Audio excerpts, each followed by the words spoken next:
سپاس و حمد بی حد مر خدا را که صنعش در وجود آورد ما را.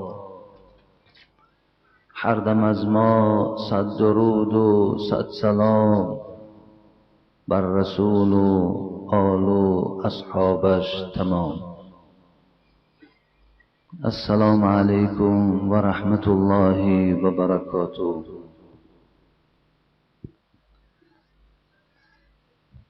همه شما را برادرای عزیز و گرامی با این ماه مبارک تبریک و تهنیت میگوییم. پیش از آنی که یک جای با شما دعا کنیم میخواستم حدیثی را از رسول اکرم صلی الله علیه و سلم خوانم و بعد خواندن این حدیث ما و شما یک جای انشاءالله دعا میکنیم. عن انس رضی الله تعالی عنه قال قال رسول الله صلی الله علیه و سلم اربعة من الشقاء جمود العين وقسوة القلب وطول الأمل والحرص على الدنيا. رواه بزار. رسول اکرم صلی الله علیه و سلم فرمود: ای بندگان خدا، ای پیروان قرآن و ای پیروان محمد صلی الله علیه و سلم، چهار چیز نشانه بدبختی شماست. اول حبیب خدا گفتند چشمی که یگان لحظه از پروردگار نمی ترسد، چشمی که از ترس پروردگار هیچ وقت آب دیده ندارد. دوم حبیب خدا گفتند نشانه دوم بدبختی بنده این است که دلی که حسد دارد، کینه دارد، عداوت و بخیلی دارد و دلی سخت است. سوم حبیب خدا گفتند آرزوهای دراز که هیچ پایان ندارد، هر روز آرزوی نو در تو پیدا شدن گرفت، اینم نشانه بدبختی توست. والحرص علی الدنیا، چهارم چیزی که سبب بدبختی شماست این سیر نکردن از دنیاست. همیشه شما تلاشی در دنیا دارین، همیشه برای دنیا شده به آخرتان تماما توجه ندارین. این چهار چیز در کدام انسانی که اگر یافت شود نشانه بدبختی اوست. خدایا ما از چشمی که آب نداشته باشد از ترس تو پناه به سوی تو طلب میکنیم. خدایا دلهایی که حسد دارد، دلهایی که کینه دارد، دلهایی که عداوت و بخل دارد، خدایا از این گونه دلها به سوی تو پناه طلب میکنیم. و خدایا از آرزوهایی که اصلا کنده نمی شود، آرزوهایی که هر روز در دل ما پیدا می شود و حب آخرت از دل ما دور می کند، و سوی تو پناه طلب می کنیم. و خدایا از حرص بر دنیا، از تلاش به دنیا، فقط عیش و عشرت دنیا باشد و آخرت فراموش، خدایا به سوی تو پناه طلب می کنیم. خدایا ما را در دنیا بدبخت مگردان، خدایا ما را از جمله بدبختان بگردان. خدایا ما را همیشه در صف نیکبختها و نیکوکارها نگه دار. خدای مهربان این ماه مبارک در خاندان همه ما مبارک بگردان. از برکات این ماه مبارک خاندانهای ما را، عمرهای ما را، عبادتهای ما را خدایا با فیض بگردان. خدایا در قدمهای این جمعیت ما حسنات کتابت بفرما، گناهاشان خدایا با فضل و کرم خودت ببخش. خدایا صحت و سلامت آمدند، صحت و سلامت به خاندانشان رسیدند موفق بگردان. ربنا تقبل منا انك انت السميع العليم وتب علينا انك انت التواب الرحيم آمين يا رب العالمين. اعوذ بالله من الشيطان الرجيم. بسم الله الرحمن الرحيم. شهر رمضان انزل فيه القرآن هدى للناس وبينات من الهدى والفرقان فمن شهد منكم الشهر فليصمه ومن كان مريضا أو على سفر فعدة من أيام أخرى يريد الله بكم اليسر ولا يريد بكم العسر. صدق الله العظیم. برادرای عزیز و گرامی، بنده های خوشبختی خدا، بنده های با سعادتی خدا، الله در این سوره مبارکه بقره برای ما و شما از این ماه مبارک حکایه میکند. این ماه را برای ما و شما خبر میدهد. پیش از آنه که من برای شما این آیتی از سوره بقره را، آن چیزی که مفسرای گرامی گفتند به گوش شما رسانم، اول گفتنی هستم که آن 4 چیزی که سبب شقاوت ما، سبب بدبختی ماست، برادر عزیز و گرامی، این ده بسیار با توجه باشین. بسیار بسیار نقش مهمه در حیات ما، در عبادت ما این 4 چیز میبازد. دلی که سیاه میشود. ان ابعد الناس من الله القلب القاسی. برادر عزیز و گرامی، بنده که از رحمت خدا دور است، بنده که از مهربانی پروردگار دور است، بنده که به او خداوند نظر رحمت ندارد، بنده که از او خداوند بیزار است، بنده هست که دلی سیاه دارد. این گونه بنده بنده بدبخت خداست، بنده نیکبخت خدا نیست. بنده که طول العمل آرزوهای او هیچ وقت کنده نمی شود، هر روز آرزوی نو، نقشه نو برای او یاد می آید، تحریزی می کند، لیکن از مرگ، از آخرت چیزی به یاد او نمی زند. این هم آهسته آهسته دل انسان سیاه می کند. دیگر برادر عزیز و گرامی، چشمی که از ترس خداوند اشک نمی ریزد، چشمی که بار هم مهربانی های پروردگار یادش نمی آید و از او چشم آب دیدن نمی چکد. حضرت مولوی می گوید هر سحر برخیز ای دل خدمت جبار کن.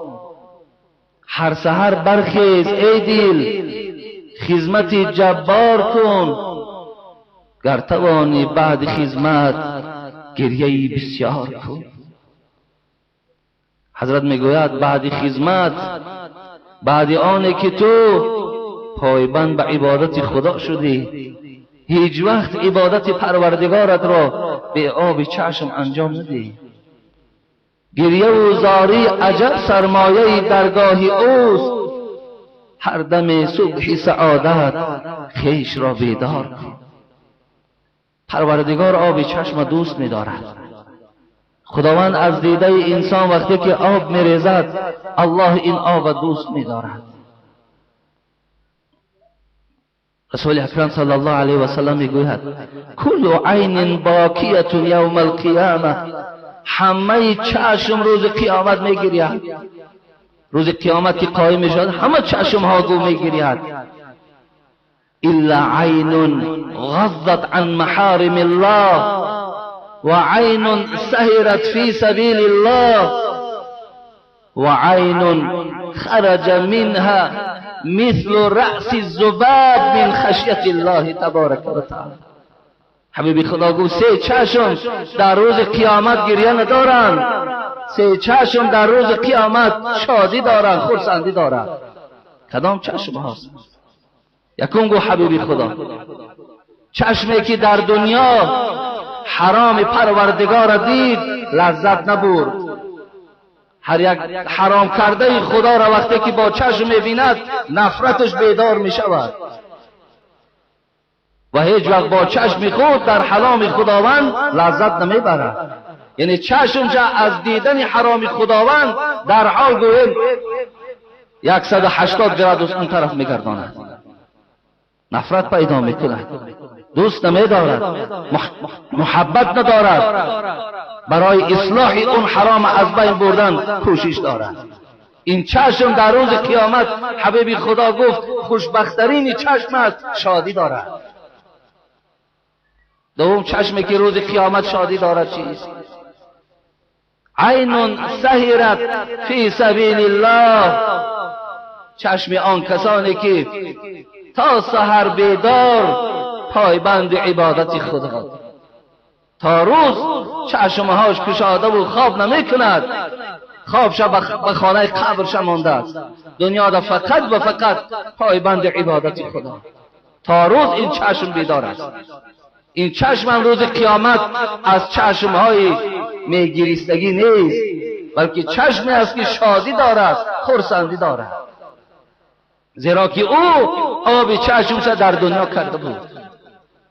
سوم چشم کدام چشم است؟ حبیب خدا گفتند عین خرج منها مثل رأس الذباب من خشیت الله، چشمی که در دنیا خداوند آنچنان توفیق و آنچنان مهربانی بر همون چشم بنده کرده است که وقتی آیت قرآن میشنود، وقتی قصه عزیزای خدا را میشنود، حتی مثل سری پشه اگر از چشمش آب بیرون شود، پیغمبر خدا گفتند 1000 ساله آتش دوزخ خاموش میکند. 1000 ساله آتش دوزخ به مثال یک سری پشه که از چشم انسان آب دیده میریزد.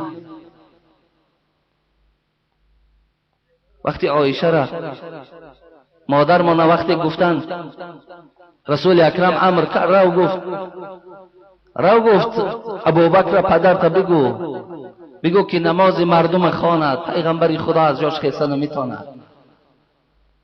حضرت عایشه مادر من چی گفتند هو رقیق القلب. ای حبیب خدا گفت من سخن تو را هیچ وقت رد کردن نمیتونم، من از زنهای سرکش نیستم، پدر و مادر ما فدای تو میکنم، لیکن من حال ابوبکر من میدانم، عبادت ابوبکر من دیدم، او بسیار بسیار نرم دل است. اذا قرأ القرآن غلبه البکا. عایشه گفتن من آخر همیشه میبینم پدرم ابوبکر وقتی که به خواندن نماز شروع میکند، دیگر از صدای گریه او آواز قرآن تماما نمیبراید، او فقط نمازش به گریه انجام مییابد. چگونه وی نماز مردم خوانده میتواند؟ نمیتواند. عبدالله ابن شخیر میگوید اتیت رسول الله صلی الله علیه و سلم و هو یصلی ولجوفه عزیز كعزیز المرجل من البکا. عبدالله ابن شیخیر میگوید زیارت پیغمبر آمدم که پیغمبر خدا را زیارت کنم. نگاه کردم که نماز میخواند، لیکن از داخل سینه پیغمبر از حساب صدای گریه مثل آواز دیگ بلند میشد. چگونه دیگ صدا دارد، از داخل سینه او از گریه صدا میبراند. دوستای خدا البته همچنان بودند، هیچ لحظه اونها به این انجام نمیاد. به این خاطر چشمی که البته ترس خدا دارد، عشق خدا دارد، عشق اسلام دارد، اون چشم البته عشق دارد. اون چشم یخ کرده شده نیست، چشمی هست که همیشه آب او روان است. دیگر حرصی در دنیا برادر عزیز و گرامی، حرصی در دنیا، حبیب خدا گفتند این دنیا عیش ندارد، عیش در آخرت است. این دنیا اگر 1 ساعت شادی داشته باشد 10 ساعت غم در پس اوست. اگر 1 ساعت تنی صحت داشته باشد 24 ساعت بیماری دارد. اگر این دنیا جوانی داشته باشد اندک بعد میان تو را خم میکند، اعضاهای تو را ضعیف میکند، الکی تو دیگر قوتی را گشتن نداری. اگر این دنیا اندک بر تو مهلت دهد، یک زمان پیکی اجل به سراغ تو می آید و تو را از دنیا می برد. این دنیا هم تا دنیا است. حال دنیا را بپرسیدم من ز یک فرزانه، گفت باد است یا خواب است یا افسانه، یا مثال توده برف است در فصل بهار، هیچ عاقل دل نبندد با چنین ویرانه. حضرت بیان کردند یک توده برف در فصل بهار است. انسان عاقل دل به این نمی بندد، زندگی میکند، حیات به سر میبرد، لیکن تمام هستی خدا، تمام فکر خدا برای آبادی آخرتش روانه میکند. همه لذات این فانی، حضرت مولوی جنون رحمت الله علیه که در عشق خدا و رسول سوخته بودند، پخته بودند، دیگر اونها گویم همون جسمهاشون بود، درون اونها همه پختگی بود، سوختگی بود. و حضرت بیان میکند همه لذات این فانی به می خوردن نمی ارزد. همه لذات این فانی، ببینین همه لذت هایی که در این دنیاست، این دنیای فنا شونده، به می خوردن نمی ارزد، به یک بار الله اکبر نمی ارزد. همه لذات این فانی به می خوردن نمی ارزد. نباشد نشأه وصلش به یک سوزن نمی ارزد، به یک سوزن نمی ارزد. اگر آینده یا اگر در دنیا پیوست شدن با خدا نباشد، رابطه بین بنده و بین خدا نباشد، این دنیا ارزش یک سوزن ندارد. همه لذات این فانی به می خوردن نمی ارزد، نباشد نشأه وصلش به یک سوزن نمی ارزد. که این راحتگاه فرعون است. حضرت بیان میکردند که این دنیا به جان پیوند نمرود است و راحتگاه فرعون است. ببینید به جان پیوند نمرود است، راحتگاه فرعون است. به نزد عاشقی صادق به یک ارزن نمی ارزد، به نزد عاشقی صادق به یک ارزن نمی ارزد. این دنیا را حضرت ها بیان کردند، جنونی 8 جنت، حور و غلمان، باغ و فردوسش، بروی نازنینش یک نظر کردن نمی ارزد.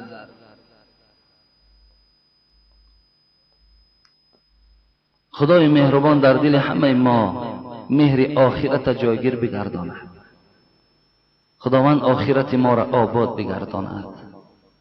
خداوند همه خوشبختی ها و همه نیکبختی ها را خدایا برای آخرت این بندگان خود خدایا برسانی و نصیبشان بگردانی.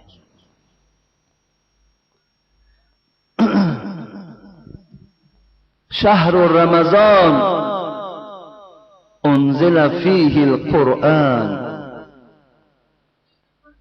پروردگار بیان میکند ماه رمضان ماهی هست که ما در این ماه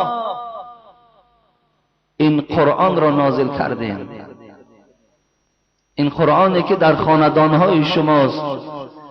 شما این کتاب عزیز می‌دارین، از همه بالاتر این جای کردین. این هر سحر شما با دستهاتان میمالین، داخل او را میکشاین، میخوانین و بوسه میدهین. ان همین قرآن در همین ماه مبارک ما نازل کردیم. ماه مبارک ماهی هست که نزول قرآن است. تمام کتاب‌های آسمانی نزول اونها در همین ماه رمضان است. مفسرای گرامی میگویند صحیفه هایی که خداوند به حضرت ابراهیم علیه السلام فرستاده بود در اول ماه رمضان به واسطه جبرائیل به دست ابراهیم آمد. در اول ماه رمضان صحیفه هایی که خداوند در او آیت های پروردگار بود و برای زمان ابراهیم علیه السلام مطابق بود در اول رمضان به دست ابراهیم رسید. در ششم ماه رمضان پروردگار تورات موسی را به موسی داد. در 13 ماه رمضان انجیل حضرت عیسی به دست حضرت عیسی آمد. انجیل، کتاب انجیل، کتاب خدا به واسطه جبرائیل به حضرت عیسی آمد. در 18 رمضان مفسران میگویند کتاب زبور که برای داوود علیه السلام بود به واسطه جبرائیل به حضرت داوود داده شد. در 27 ماه رمضان خداوند قرآن را از لوح المحفوظ به بیت العزه یا بیت المعمور در آسمان دنیا پایان کرد و از اونجا طول 23 سال آیت به آیت جبرائیل به پیغمبر خدا پایان میکرد. پس نزول قرآن هم 27 ماه رمضان که ما و شما شب قدر ان انزلناه فی لیلة القدر و ما ادراک ما لیلة القدر لیلة القدر خیر من 1000 شهر. ببینید قدر این شب، منزلت این شب به چی خاطر بوده است؟ به خاطر که در این شب 27 نزول قرآن است. نزول قرآن، قرآنی که این هذا القرآن، پروردگار در قرآن بیان میکنه هی للتی اقوى، این قرآن رهنمای شماست، این قرآن هدایتگر شماست در راه مستقیم ترین، در راه استوارترین، شما را به سعادت دنیا و آخرت میرساندگی این قرآن است. قرآنی که پروردگار گفت انا نحن نزلنا ذکر و انا له لحافظون. این قرآنی که ما به شما فرستادیم، این قرآنی که باید برنامه حیاتی همه شما از روی این باشد، 15 عصر سپری شد، کسی حرف این دیگرگون کرده نتوانست. الله میگه ما این فرستادیم و محافظت این قرآن ما خودمان به عهده گرفتیم. این محافظت در دست نه پیغمبر، نه اولیاها، نه کسی یگان شخصیت هایی که گویم معروف و مشهورم به کسی نسپاریده. محافظت این قرآن، حفظ این قرآن. خدا گفت ما خودمان به ذمه گرفتیم. این حق است برادرای عزیز و گرامی. در طول این 15 عصر این قرآن هزارها دشمنها پیدا کرد، لیکن محافظ این که قرآن بود دیر ناگذشته کدامش تا 70، کدامش تا 100، کدامش تا 1 ماه پیشگاه مردم را شرمنده شده.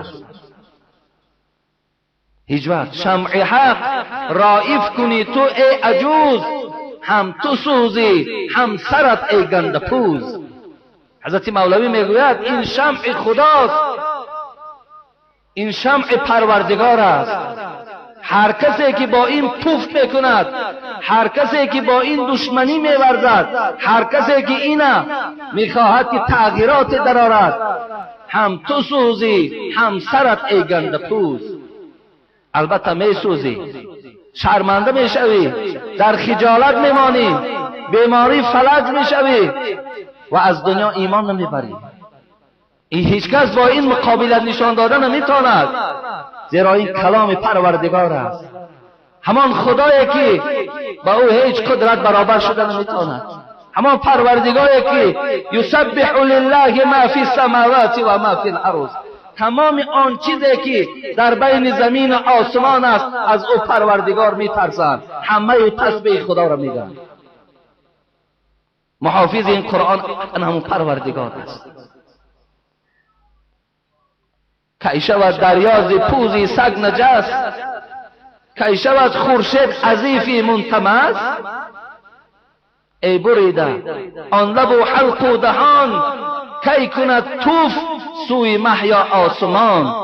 توف برویت باز گردد بیشک، توف سوی گردون نیابد مسلک. این توف تو، این حجمهای تو همگیش بر روی خودت میآید.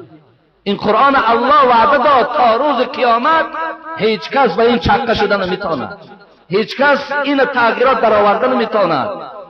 اگرچه روز به روز دشمنای خدا نسبت این قرآن چه بدبینی هایی دارند، چه تغییرات هایی در آورده ایستادند، لیکن قرآن در جای خودش میماند، زیرا محافظ این خدا هست. قرآنی که رسول اکرم صلی الله علیه و سلم گفتن خیرکم من تعلم القرآن و علمه. ای امتان من، شما اگر خواهید که از بهترین امتان من شوید، شما رو به سوی قرآن آرید، قرآن خوان باشید. ببین شما بهترین امت من زمان میشوید که این کشاده و در حرف های این در حیرت نمیمانید، یا به جای خواندن شما افسوس نمیخوریم بلکه این قطارک خواندن میگیریم. شما بهترین امت منید و شما زمان بهترین امت من میشوید که اگر این قرآن که شما خودتان آموختین به زن و به فرزندها و به همسایه و یا رفیقاتان تعلیم کنید، شما این صورت در بهترین امت من به شما میاد. برادرای عزیز باز تکرار میکنم، برای یک مرد 40 هنر کم است. قرآن خواندن این بالاترین هنر است. بازم آن که ثواب میگیری، بازم آن که پیشگاه خدا و ملائکه ها خرسندی میکنند، در حق تو طلب مغفرت میکنند. باز تو بالاترین هنر برای مرد قرآن خواندن است. تو از جمله همون بالاترین مردها میشوی وقتی قرآن میخوانی.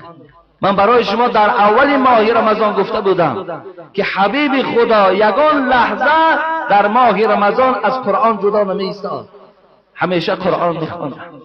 حضرت امام ابو حنیفه رحمت الله علیه پیشوای مذهب ما و شما، این دوست خدا، این بزرگ خدا، این اولیای خدا در ماه رمضان بغیر آنکه در تراویح یک ختم میکرد، بغیر این 60 ختم در قرآن میگذرانید. 61 ختم در یک ماه رمضان جناب می نشست، یک ماه رمضان کلا در قرآن خواندن روان میکرد. برای چی ما پیروای اون میخوانیم؟ برای چی ما دوستدارای ابو حنیفه رحمت الله علیه پیرو ابو حنیفه نباشیم؟ قرآن خوان باشیم. برادرای عزیز، من یقرأ آیتین من کتاب الله خیر له من ناقتین. ببینین حبیب خدا میگوید کسی که اگر از قرآن 2 آیت میخواند، 2 آیت، ببین 2 آیت چقدر میخوانی؟ کشادی قرآن الف لام میم ذالک الکتاب لا ریب فیه، 2 آیت خواندی.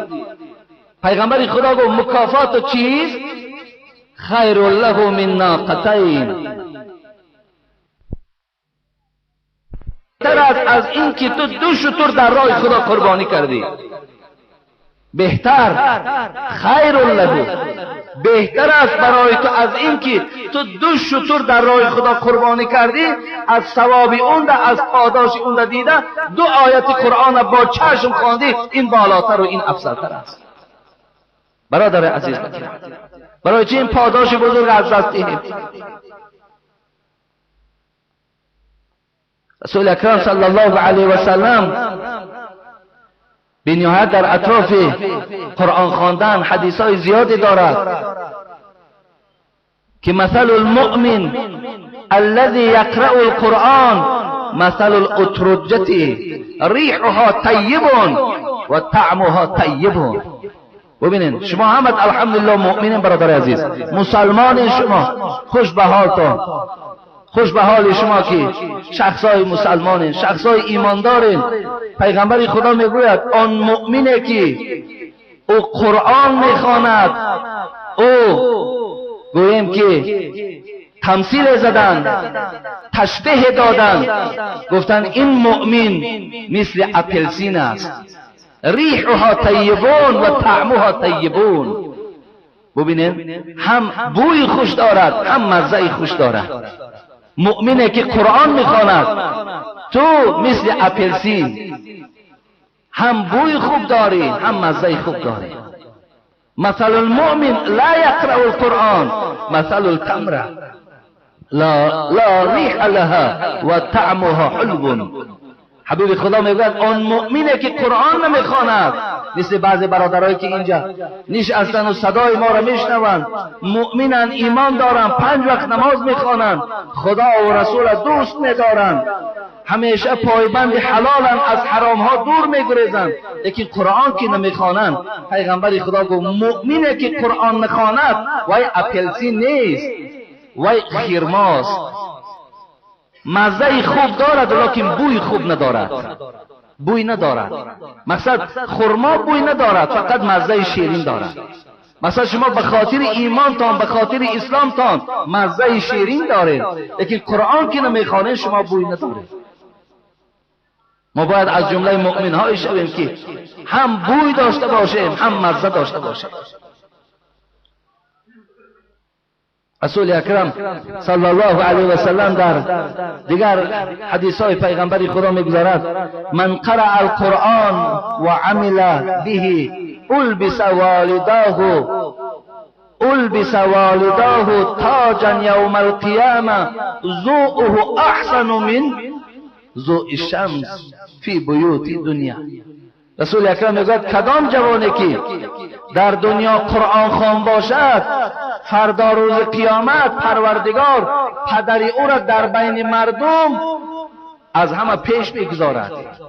پدر انسان قرآن خوانه از صف مردم جدا میکنند. البسه هم پدر و هم مادر، البسه تاجا یوم القیامه، بالای سر این پدر این مادر را خداوند تاج میگذاشته است. ذوقه احسن من ضوء الشمس. حبیب خدا گفتند آن در و مروارید هایی که در اون تاج پدر و مادر زدگی است، از روشنی آفتاب دیده اونها روشن‌ترند.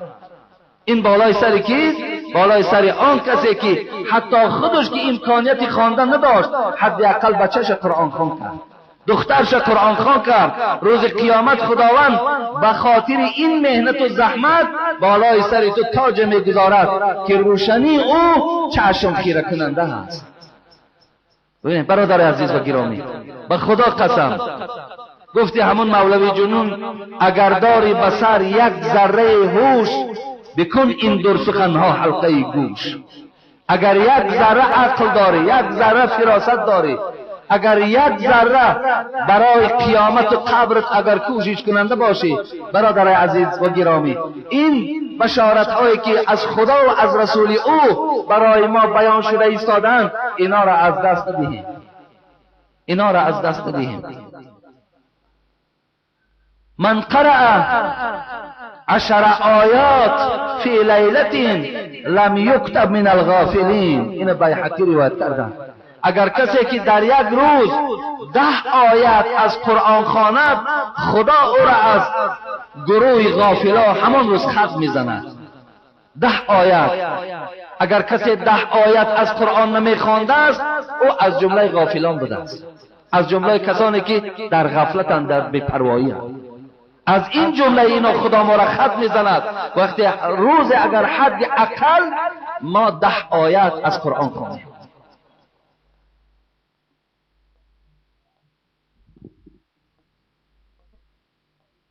إن الذي ليس في جوفه شيء من القرآن كالبيت الخريف. رسول اکرم صلی الله علیه و سلم گفتند آن کسی که قرآن نمیخواند، آن کسی که کوشش قرآن خواندن ندارد، این کس گفتند مثل خانه خراب شده است.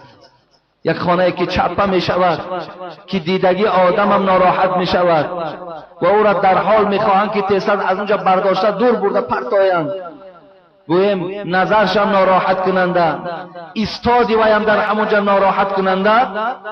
انسانی که قرآن میخواند، کوشش کننده قرآن نیست، حبیب خدا گفت تو مثل همون خانه خراب شده هستی. پس در همین ماه مبارک انا همون قرآنی که من برای شما در اطراف او کم ترک صحبت کردم، در همین ماه نزول این قرآن است.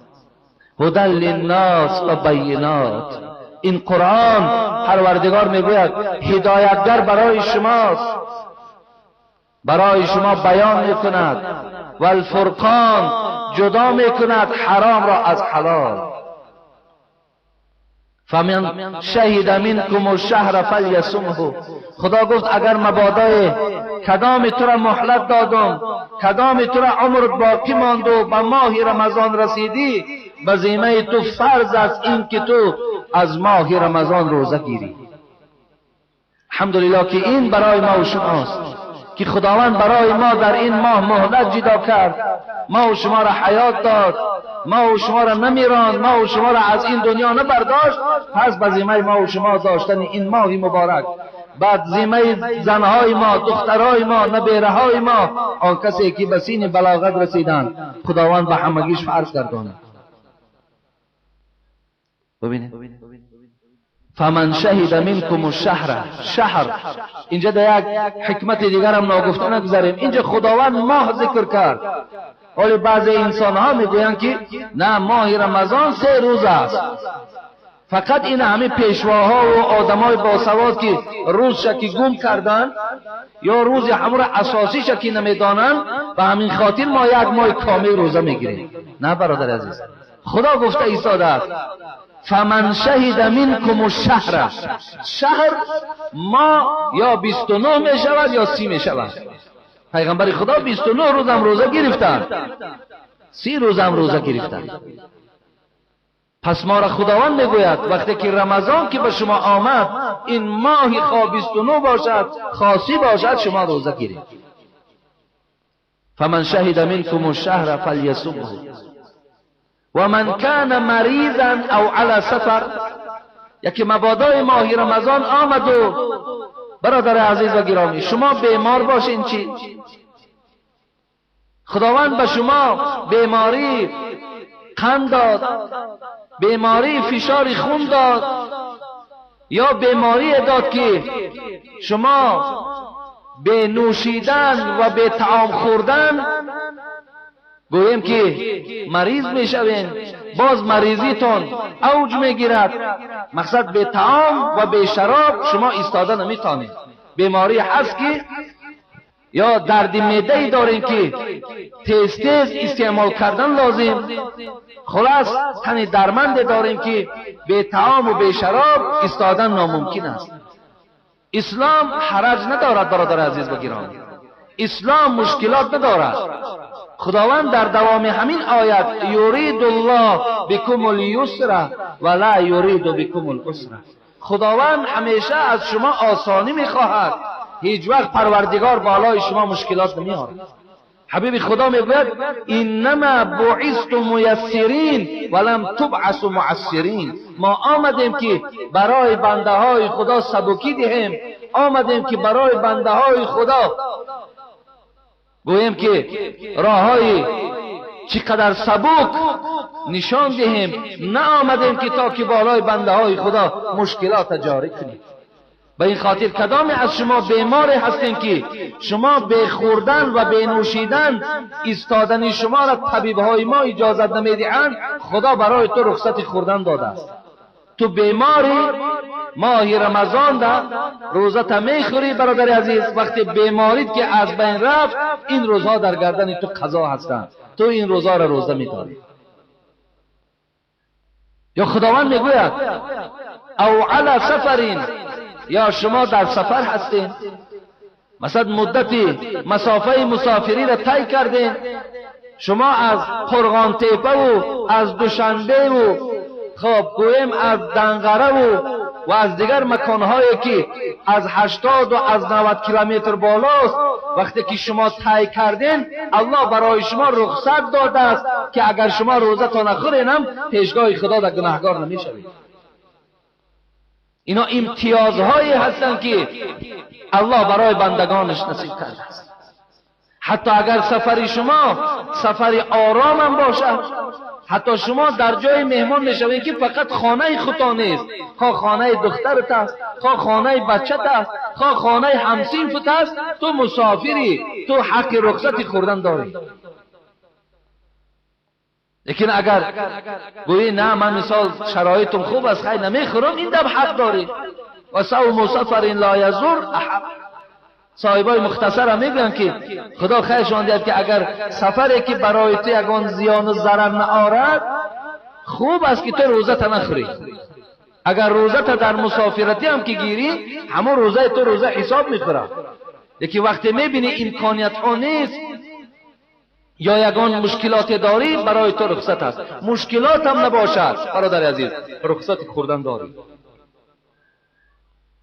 این است معنای آیتی که در سوره بقره خدای مهربان برای ما و شما خبر داده است.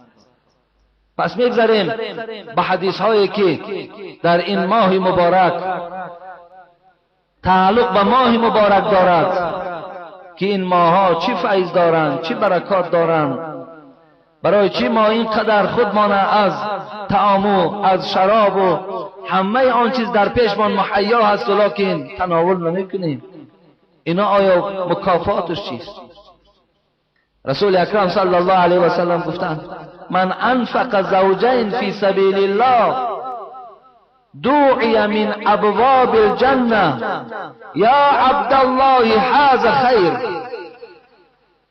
حبیب خدا میگوید کسی که اگر زوجین از هر چیز نباشد، از جنس ماده و از جنس نری او اگر خیر در راه خدا میکند، تمام درهای جنت او را صدا میزنند ای بنده خدا در بهترین عمل چند زدی، بیا به ما داخل جنت شو. کدام انسانی که امروز دادر عزیز امروز بعض جوانای هستن که امکانیتی خیر احسان داره، خیر احسان از زیبندگیش، زینتش، خوبیهاش همش در ماه رمضان است. اگرچه بیرون از رمضان هم خیر احسان پیش خدا در قبولیت دارد، پیشگاه خدا در درجات تو را بلند میکند، لکن این ماه زیباگی و زینت خیر احسان است که این ماه به 700 و از 700 بالا خدا برای تو پاداش میده. من انفق زوجین، خوش به حال آن برادری که پول دارد و لیکن در برابر پولداری بخیل نیست، مرد بغیرت است. خدا برای او مال داده است، خدا برای او ذخیره ملک داده است، ولی نمیداند که این ذخیره که دارد خودش میخورد یا کسی دیگر میخورد. از همون ذخیره‌اش در راه خدا در این ماه مبارک برادرای گویم احتیاجمند، برادرای روزدار برادرایی که شاید در یک هفته یک بار گوشت دیرو هم نکنند برای اینا خریداری میکند میدهد. خوش به حالش، خوش به حالش که حبیب خدا میگوید تمام درهای جنت این گونه بای بچه را، این گونه مردکی ثروتمنده 8 در جنت صدا میزند ای بنده خدا چی خوب بنده بوده ای، مرحمت با ما وارد جنت شو. ببین هر در جنت به خودش ناز و ضیافتش دیگر است، هر در جنت به خودش راحتش دیگر است. همه درهای جنت مشتاق همون ثروتمندی که در این ماه مبارک از ذخیره هایی که دارد، از مال و ملکی که دارد بنده های خدا را دستگیری میکند. خوش به حال اون برادر. انشاءالله در بین ما این گونه برادرها هست و این گونه برادرها با ما مراجعت هم دارن امروزها که ما فلان کارهای خیر کرده ایستاده ایم و میکنیم. خوش به حال شد. دولت داری هم نصیب اونها با، حق مال هم همونها دارن. حیف بر همون پولی که در دست آدمی بخیل میزند، حیف بر همون ثروت دولتی که بر دست یک ناکس میزند که رحم در برادر مسلمان ندارد. حیف بر همون مبلغ، حیف بر همون مال که این مال برای تو دستگیر نمی شود، این مال برای تو حسرت میارد و خلاص.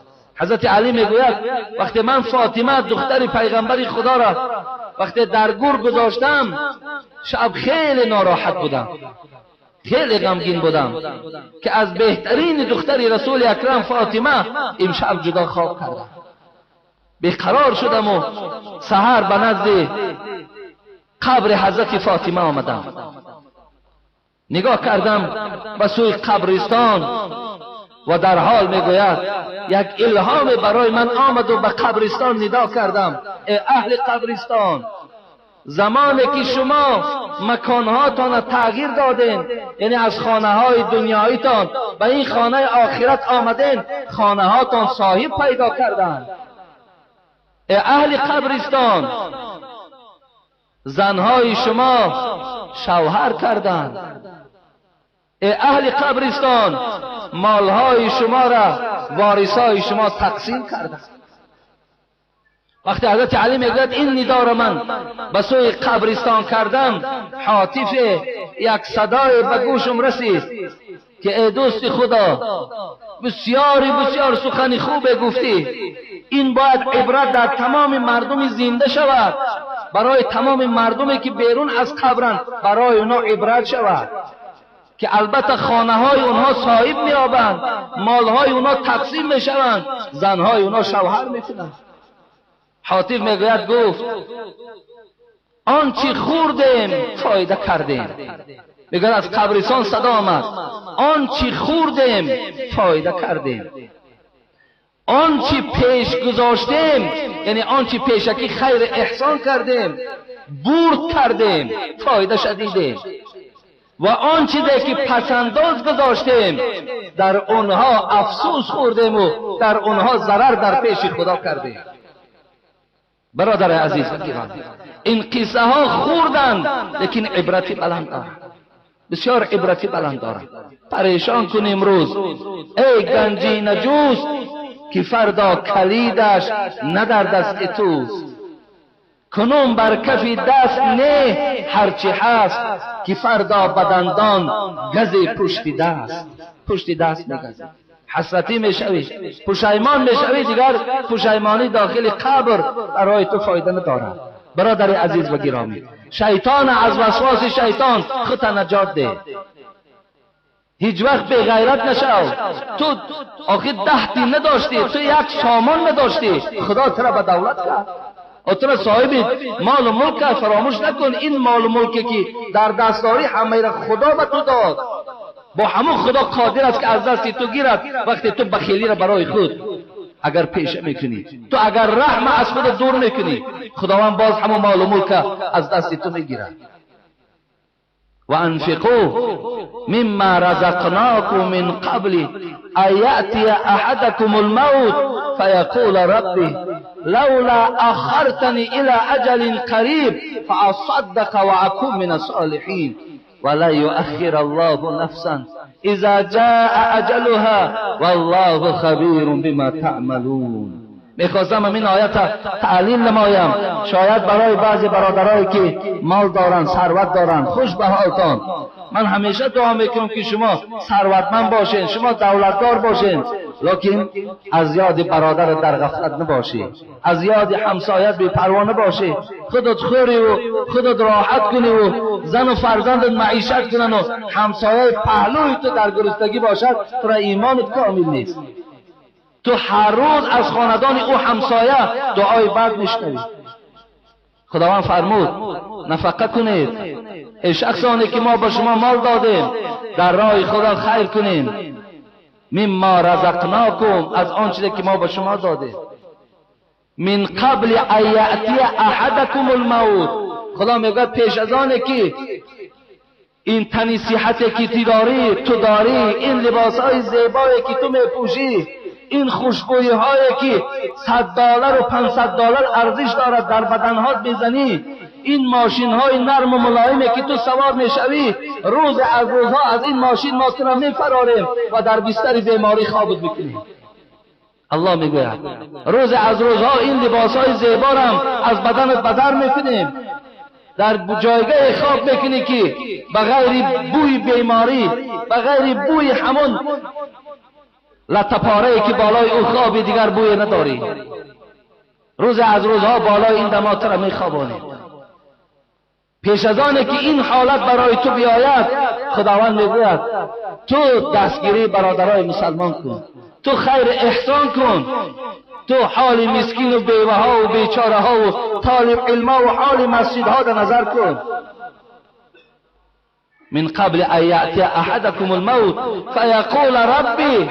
ببینین خداوند این منظره را بیان میکند که وقتی که این حالت ما به این آدم دولتدار بخیل وقتی که برپا کردیم، او را در جایگاه بیماری که خواباندیم، وقتی که مرگ به سراغ او که می آمد، بعد چی می گفت؟ فیقول ربی لولا اخرتنی الی اجل قریب. ای پروردگار، ای ذات پاک، برای من مهلت نمیدی 5 دقیقه؟ 5 دقیقه مرا صحت کن، 5 دقیقه مرا از همین جایگاه بیماریم جدا کن، قسم به بزرگی که همه مال و ملک در راه خدا خیر میکنم، همه مال و ملک. ببینید فیقول ربی، زاره میکنه پروردگارا اخرتنی الی اجل قریب فاصدق و اکون من الصالحین. از بنده های بخیلت نمیشوم، از بنده های بیرحمت نمیشوم. خدایا 5 دقیقه فرصتم بده، 5 دقیقه. پروردگار چی میگوید؟ ولا یؤخر الله نفسا اذا جاء اجلها والله خبیر بما تعملون. من که پروردگار تو هستم، من اینا پیشکی به گوش شما رسانیده بودم، من به گوش شما این صدا را داده بودم، تو اینها را در زبان عالم ها شنیده بودی، لیکن تو اصلاح نشدی. من که خدای تو هستم، 5 دقیقه یک طرف، من برای تو 1 دقیقه مهلت نمیدهم. 1 دقیقه برای تو مهلت نیست. خدای تو میدانست که تو چگونه حیات به سر میبری، تو چگونه با بنده های من معامله میکنی، این الله قبلا میدانید. و این خاطر مر و حسرت در پیش خدا بخور. این است معامله پروردگار با بنده های بخیل. هلاک شو. تو بر این انسان های عبرتنامه گرفتگی هزارها مردن، تو هم از اونها مرد. برادر عزیز و گرامی، اینا قصه های هستند در قرآن که باید انسان بیدار سازد، باید انسان با رحم سازد، انسان باید دهنده کند. تو هزارها شکر به سوی خدا بگو که دست دهنده داری، دست گیرنده نداری، تو دست دهنده داری. آخه تو بای نمیتی برادر عزیز، او پولت رفت معنی را ندارد تو کم بغل میشوی. الله خودش با بیان میکند ای مرد که پول دار، یا ابن آدم انفق ینفق علیک. انسان تو پول نداشتی، پول دارت کردیم، از همین پولت مسکین ها و بیچاره و نادارها را دستگیری کن، اونها هم در سحر خورک مثل تو دسترخوان زیبا داشته باشند، خورن. ما که پروردگار تو هستیم جای خراجات باز محکم میکنیم. خدا وعدت داده است که تو زلال نمیکنی، کم بغل نمیشوی. ببین بازم این هم پولت میتد هم حشر جنت فریادت بزند ای بنده خدا با واسطه من وارد جنت شو، زیرا تو از بنده های بغیرت بودی، تو از بنده های بیرحم نبودی. و من کان من اهل الصلاه دعی من باب الصلاه، کسی اگر در دنیا اهل نماز باشد دروازه هست در جنت که نامش نماز است، اون نمازخوان فریاد میزند بیا به پیش من که تو از من هستی. و من کان من اهل الجهاد دعی من باب الجهاد، کسی که اگر از مجاهدهای در راه خدا باشد دروازه جهاد که در جنت است مجاهدها را فریاد میکند بیاین به من درآیین. و من کان من اهل صدقه دعی من باب صدقه، کسی که در دنیا پول داشت و صدقه میکرد دروازه صدقه هم هست، او فریادش بزند بیا به جانب من، این از جای تو، این از راحتگاه تو. و من کان من اهل صیام، کسی که اگر در دنیا روزدار بود دعی من باب ریان. ببین جنت در دروازه هست که نام اون ریان است.